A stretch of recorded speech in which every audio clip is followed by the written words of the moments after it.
Let's go. The Education Workforce Council is currently advertising for Fitness to Practice panel members.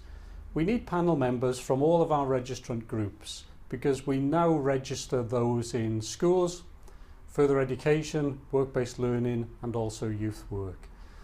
These roles are really key to our work and responsibilities. They're all about maintaining standards of conduct and practice in the education and training professions. If you're interested in applying, we'd be really pleased to hear from you. And if you want a discussion in advance with one of our team, please get in contact and we'll talk about the role in detail with you. If you do apply and you are successful, I can reassure you that you will get full training and support. Also, what we found from previous panel members is that undertaking this role is fantastic CPD and professional development for them.